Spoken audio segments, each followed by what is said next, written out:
It is the Gabatar looking at you again, and it's quite remarkable. I love that. One of the beauties of cartoonification, thank you to Chuck Chat GPT. All right, this live is not going public. What is the point of what we were saying? This one here is for people who get disappointed. Disappointment almost always, I find, at least in my experience and those I've met over the years, which of course is anecdotal, is normally related to expectations. There's an expectation that the person you are close with, you will stay close with. There's an expectation that you're not going to age, not get sick, not die, all these expectations. But there's also other expectations, like people will treat you the same if you slightly change your behavior. This is old news, but I find that the conversation continues to happen. I had a conversation with one of the Harvard Gab fam recently who said to me, I find that whenever I visit this particular person, they love to find out everything I'm doing, but they don't like to share what they're doing. They love to talk about how amazing certain people are in their lives, but they don't actually have any evidence of hanging out with that person or helping that person or anything like that. They also love to toot their own horn. Now, when you put those three things together, you get a certain personality type. I'm not going to label it, I'm not going to pathologize, but what happens is that you don't know what's in their head, but you can recognize that this person is likely, number one, is seeking external validation. If they're seeking external validation, then that means that they are missing internal validation. If that is the case, then it could be coming from a deep insecurity. You don't know. The point is that you're modeling something that is less inaccurate. It doesn't mean that what the model you've created is accurate. It's just less inaccurate. In other words, it doesn't surprise you when you think, oh, hold on a second, why is this person jealous? Why is this person constantly talking about themselves? When you realize, oh, okay, it's possible, let me do a new model. Not their fault necessarily. It is someone who is obsessed by status. They need to have other people see their status in order to feel good about themselves. Of course, that's not why every person has status. That is only some certain people. So you can't rush to a conclusion given one piece of evidence, but you can say, okay, does that explain their behavior? If it explains their behavior less inaccurately, in other words, are you getting less disappointed in their behavior now that you've changed your model of how their inner psychology is working?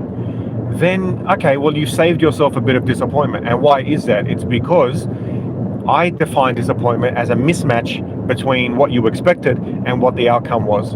Now, this is quite interesting because this has nothing to do necessarily with the outcome on its own. You have to combine the outcome and your expectation of that outcome. So when something didn't happen as expected in a good way, then you get pleasantly surprised. This is why the idea exists about being pleasantly surprised. Thank you for the likes and the views.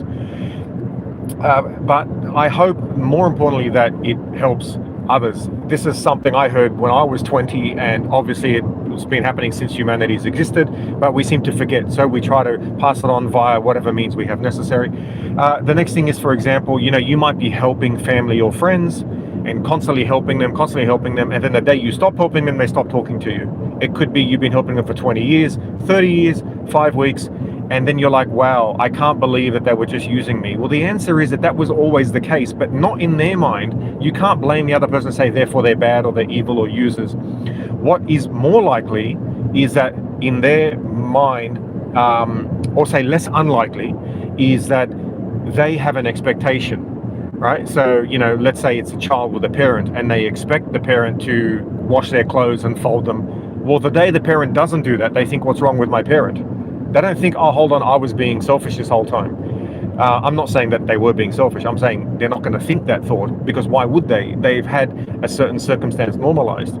So if something is normalized in the other person's mind, then they have, what do we have? An expectation. They have an expectation that their brother, sister, uncle, daughter, parent is going to be doing the washing or doing the cooking or giving them an allowance or whatever it is, right? As soon as that stops, you have made a mismatch between the outcome and their expectation. The expectation has come from somewhere. Well, it's come from normalization. So another example is that, let's say that your friends all drink once a week and you realize that you no longer want to drink once a week. You want to drink once a month. Well, all of a sudden, your friends are going to notice that difference. Now, the question is, Was that friendship out of circumstance, and did that circumstance involve the drinking? If that's the case, then you've now changed the equation of the friendship. So it might very well be that they are now unable to hang out with you because they're not at a point in their life where drinking once a month is acceptable, and that's not good or not bad. It's just a different yardstick, right, that they're using. So you become a problem in that sphere, and you might then say, I can't believe that as soon as I stopped having drinking with them once a week, now they don't want to be friends with me. Really, are they users? Are they this? No, you don't have to say jump to those conclusions. All you can say is that from their perspective, you have changed an expectation, and for other people that becomes disappointing. And it's not conscious. They're not saying I am therefore disappointed in that person. They're just saying, oh, I don't know, they've been a bit different lately, or that's a bit weird lately.